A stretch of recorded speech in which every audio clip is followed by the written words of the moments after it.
വൈദ്യശാസ്ത്ര രംഗത്ത് കർമ്മനിരതനാവുമ്പോഴും മനസ്സിൽ അങ്ങിങ്ങ് ചില നൊമ്പരങ്ങൾ മുളപൊട്ടാറുണ്ട്. വൈദ്യശാസ്ത്ര രംഗം കഥകളുടെ ഒരു മഹാസാഗരമാണ്. ഞങ്ങളിലൂടെ കടന്നു പോകുന്ന ഓരോ രോഗിക്കും അവരുടെ കുടുംബങ്ങൾക്കും ഒക്കെ ഒരുപാട് കഥകൾ പറയാനുണ്ട്. ശാസ്ത്രത്തിൻ്റെയും സാങ്കേതികതയുടെയും നൂലിഴകളിൽ പലപ്പോഴും ഈ വൈകാരികതയെ നാം കാണാതെ പോകുന്നു എന്നതാണ് പ്രശ്നം. വൈദ്യമേഖലയിലെ കഥാതന്തുക്കളെ കരതലാമലകം പോലെ അറിയുന്നതും ഈ വിഷഗ്വരന്മാർ തന്നെ. മനസ്സിൻ്റെ നൊമ്പരങ്ങളോട് സമരസപ്പെടുമ്പോൾ ഉണ്ടായതാണ് ഈ കഥകൾ അത്രയും. ഇതിലെ ഭൂരിപക്ഷം കഥകളും എഴുതിയത് 2005 പലതും ദേശാഭിമാനി വാരികയിൽ പ്രസിദ്ധീകരിച്ചു. പിന്നെ ഒരു നീണ്ട ഇടവേള, 12 വർഷം. പിന്നീട് ഇപ്പോഴാണ് വീണ്ടും ചിലത് കുറിക്കുന്നത്. നീലക്കുറിഞ്ഞിയെപ്പോലെ മനസ്സിലെ മടിത്തട്ടിലെ പൂക്കാലവും. സ്ട്രോബിലാന്തസ് എന്നത് നീലക്കുറിഞ്ഞിയുടെ ശാസ്ത്രനാമമാണ്. ഈ പുസ്തക സമാഹാരത്തിലെ ഒരു പ്രധാനപ്പെട്ട കഥയാണ് സ്ട്രോബിലാന്തസ്. ആ നാമം തന്നെ ഈ പുസ്തകത്തിന് കൊടുക്കാൻ നിർദ്ദേശിച്ചത് ലിബി അക്ബറാണ്. എഴുത്തിന് എൻ്റെ ചാലകശക്തി എൻ്റെ അധ്യാപകർ തന്നെ. സാറ ജോസഫ്, ദേശമംഗലം രാമകൃഷ്ണൻ, VP ശിവകുമാർ, പാലക്കീഴ് നാരായണൻ, ദേവരാജൻ മീഞ്ചന്ത തുടങ്ങിയ എൻ്റെ മലയാളം അധ്യാപകർ എന്നെ എഴുത്തിന് അവരറിയാതെ തന്നെ പ്രേരിപ്പിച്ചു, സ്വാധീനിച്ചു. VR സുധീഷ് ആണ് എന്നെ ആദ്യം എഴുതാൻ പ്രേരിപ്പിച്ചത്. Shrimati KP Sudheera, TA Razak, VT Murali, doctor Mehroof Raj തുടങ്ങിയ സുഹൃത്തുക്കളുമായുള്ള സംസർഗം എൻ്റെ എഴുത്തിനെ സ്വാധീനിച്ചിട്ടുണ്ട്. മനസ്സുറച്ച കാലം മുതൽ മറ്റാരെപ്പോലെയും എന്നെയും MTയുടെ രചനകൾ സ്വാധീനിച്ചു. പലപ്പോഴായി കുറിച്ച ഈ ഭ്രാന്തിൻ്റെ അക്ഷരങ്ങളെ പുസ്തക രൂപത്തിലാക്കാൻ ലിബി അക്ബർ മുമ്പോട്ട് വന്നപ്പോൾ ഒരു സ്ട്രോബിലാന്തസ് സ്വപ്നം പുസ്തകമായി. എന്നെ മനസ്സുകൊണ്ടറിയുന്ന എൻ്റെ പ്രിയപ്പെട്ട സജീവൻ ഇതിന് അവതാരിക എഴുതുമ്പോൾ ഈ കൊച്ചു പുസ്തകം നിങ്ങളുടെ മുമ്പിൽ വിനയപൂർവ്വം സമർപ്പിക്കുന്നു. സ്ട്രോബിലാന്തസിൻ്റെ ശ്രവ്യരൂപമായ ഓഡിയോ ബുക്ക് പുറത്തിറക്കുകയാണ്.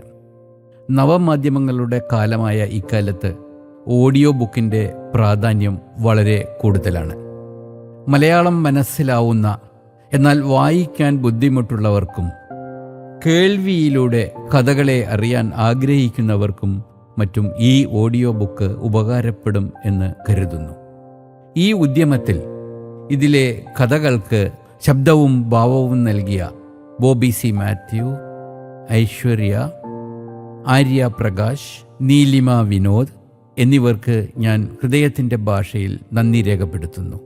സ്ട്രോബിലാന്തസിലെ കഥകളുടെ ശ്രവ്യാവിഷ്കാരം, റെക്കോർഡിംഗ്, ശബ്ദമിശ്രണം തുടങ്ങിയ സാങ്കേതിക സഹായങ്ങൾ നൽകിയ കോഴിക്കോട്ടെ പ്രശസ്തമായ യൂണിറ്റി സ്റ്റുഡിയോയ്ക്കും സർവോപരി ശ്രീ ബിജുവിനും പ്രത്യേകം നന്ദി പറഞ്ഞുകൊണ്ട് ഈ ശ്രവ്യ പുസ്തകം നിങ്ങളുടെ മുമ്പിൽ സവിനയം സമർപ്പിക്കുന്നു.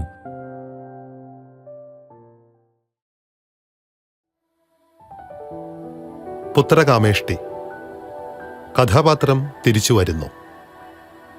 ബൈപ്പാസ് റോഡിൽ പുതുതായി തുടങ്ങിയ പെട്രോൾ ബങ്കിന്റെ അടുത്ത് ഒരു പഴയ തട്ടുകടയുണ്ട്. അതിനും അപ്പുറത്തായി ഒരു കള്ളുഷാപ്പും. കട്ടൻ വേണോ കള്ളു വേണോ? ഒരാശയക്കുഴപ്പം. കള്ളു കുടിക്കാനുള്ള ഒരു മൂഡ് തോന്നുന്നില്ല. ചില ദിവസങ്ങൾ അങ്ങനെയാണ്.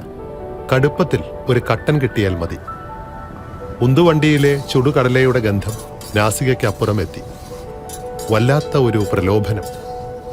ഒരു പൊതി കടലയും വാങ്ങി കനാലിന്റെ അരികിലൂടെയുള്ള നടപ്പാതയിൽ നഗരത്തെ ലക്ഷ്യമാക്കി കൃഷ്ണപ്രസാദ് നടന്നു. വെറുതെ, അലസം, അലക്ഷ്യമായി. കടലമണി കുറിക്കുന്ന വ്യായാമത്തിനപ്പുറം മനസ്സിന്റെ അകത്തളം തീർത്തും ശൂന്യമായി തന്നെ ഇരുന്നു. ഒരു പകൽ കൂടി പടിഞ്ഞാറ് അസ്തമിക്കുന്നു.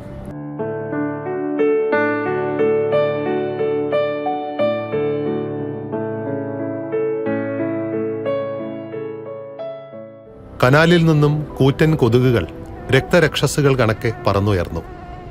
അവറ്റയുടെ ചിറകടി ശബ്ദം നഗരത്തിന്റെ നിശാഗീതമായി. ഒറ്റയ്ക്കും സംഘം ചേർന്നും രുചിയുള്ള രക്തം തേടി അവ പരക്കം പാഞ്ഞു. HIV-യും ഹെപ്പറ്റൈറ്റിസുമില്ലാത്ത ശുദ്ധമായ രക്തമാണത്രേ ഇന്ന് കൊതുകുകൾക്ക് പോലും പഥ്യം. നഗരത്തിലെ ചെളിയിലും ചതുപ്പിലും കൊതുക് മുട്ടകൾ കുമിഞ്ഞുകൂടി. കഭി കഭി മേരെ ദിൽ മേ. Ring tone. കൃഷ്ണപ്രസാദിന്റെ നോക്കിയ കീശയിൽ കിടന്ന് പിടഞ്ഞു. ആൻസർ കീയിൽ ഒരു വിരൽ സ്പർശം.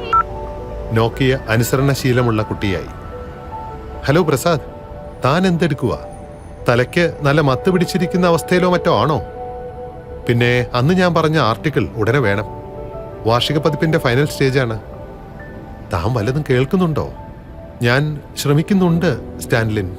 പക്ഷേ കഥയ്ക്ക് വേണ്ടി കഥ എഴുതുക, അതൊക്കെ എന്നെ കൊണ്ട് തീരെ പറ്റാത്ത കാര്യങ്ങളാണ്. ഒരു തീം മനസ്സിൽ പാകപ്പെട്ട് വന്നതാണ്. എന്നാൽ പിന്നെ അത് വേഗം തന്നെ കടലാസിലേക്ക് ആക്കിയരേ, ഞാൻ വേണേൽ ആളെ വിടാം. പക്ഷേ സ്റ്റാൻലിൻ, ഒരാഴ്ച മുൻപാണ് അങ്ങേര് പണിപ്പുര വിട്ട് ഇറങ്ങിപ്പോയത്, ഒരു മുന്നറിയിപ്പുമില്ലാതെ. ഇപ്പോൾ ശൂന്യമാണ്, ആളില്ല, അരങ്ങുമില്ല. താൻ നല്ല ഫിറ്റാണെന്ന് തോന്നുന്നു. ഇന്ന് ഏതാ ബ്രാൻഡ്? കട്ടൻ. നല്ല ശുദ്ധമായ മലങ്കര തേയില കൊണ്ട് ചുടുകടലയും. ഇതെന്താണപ്പോ ഫാസ്റ്റ് ഫുഡ് റെസ്റ്റോറൻറ്റോ? ഓർഡർ ചെയ്ത് 20 മിനിറ്റിനുള്ളിൽ സർവ് ചെയ്യാൻ? ഇവനൊന്നും എത്ര പറഞ്ഞാലും മനസ്സിലാവില്ല. എങ്ങനെയെങ്കിലും പേജ് നിറയ്ക്കണം. നല്ല സർക്കുലേഷനുള്ള വാരികയാണല്ലോ, എന്തെഴുതിയാലും ആളുകൾ സ്വീകരിക്കുമായിരിക്കും. പക്ഷേ യാതൊരു മുന്നറിയിപ്പുമില്ലാതെ അയാൾ എവിടെ പോയി? 5-6 മാസങ്ങളായി മനസ്സിൽ നിറയെ അസ്വസ്ഥതകൾ ഉണ്ടാക്കി, ഉറക്കം കെടുത്തി, വിശപ്പിനെ തട്ടിയെടുത്ത്, എന്തിന് മദ്യത്തിന്റെ രുചിഭേദങ്ങൾ പോലും ഇല്ലാതാക്കി. കൃഷ്ണപ്രസാദിന്റെ തലയിൽ അത്രയും അന്ധകാരം നിറച്ച്. സോഡിയം ലാമ്പും പരസ്യപ്പലകയിലെ വർണ്ണപ്രഭയും സൈൻ ബോർഡും വാഹനവ്യൂഹങ്ങളുടെ തീക്ഷ്ണതയുള്ള ഹാലജൻ കണ്ണുകളും ജ്വലിച്ചു നിന്നപ്പോൾ നഗരത്തിലെ രാത്രിയിൽ ചേക്കേറാൻ ഇരുട്ടും മടിച്ചു നിന്നു. രാത്രി 7:30 കഴിഞ്ഞു എന്ന് നഗരമണിയിൽ നോക്കിയപ്പോൾ മാത്രമാണ് ബോധ്യമായത്. City infertility lounge and IVF centre. വലിയ ബഹുവർണ്ണ നെയിം ബോർഡ് കത്തിയും കെട്ടും കൊണ്ടിരുന്നു. ആ വലിയ കെട്ടിടത്തിന്റെ മുൻപിലെത്തിയപ്പോൾ കൃഷ്ണപ്രസാദിന്റെ കയ്യിലെ അവസാനത്തെ കടലമണിയും തീർന്നിരുന്നു. പുകവലി നിർത്തിയത് ഈ അടുത്താണ്.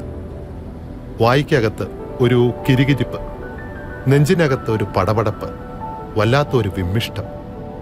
കുറച്ചകലെ ബാർ അറ്റാച്ച്ഡ് ഹോട്ടലിന്റെ ബോർഡ് കൃഷ്ണപ്രസാദിനെ നോക്കി വശ്യമായി കണ്ണിറുക്കി. പെട്ടെന്നാണ് ഇൻഫെർട്ടിലിറ്റി സെന്ററിൽ നിന്നും ഇറങ്ങി വരുന്ന ആളെ കൃഷ്ണപ്രസാദ് ശ്രദ്ധിച്ചത്. അതെ, അത് കുഞ്ചുണ്ണി തന്നെ, കുഞ്ചുണ്ണി ആശാൻ. താൻ ഒരു തുള്ളി പോലും ഇന്ന് മദ്യപിച്ചിട്ടില്ല, കൃഷ്ണപ്രസാദ് സ്വയം ബോധ്യപ്പെടുത്തി. അരോഗ ദൃഢഗാത്രം, ഇടതൂർന്ന കറുത്ത മുടി, കഴുത്തിനൊപ്പം നീണ്ട താടി, സൂക്ഷിച്ചു നോക്കിയാൽ 1-2 വെള്ളിരേഖകൾ, കാവിമുണ്ടും ഖദർ ജുബയും, കുടവയറൊട്ടുമില്ല, തോളിലെ തുണിസഞ്ചി.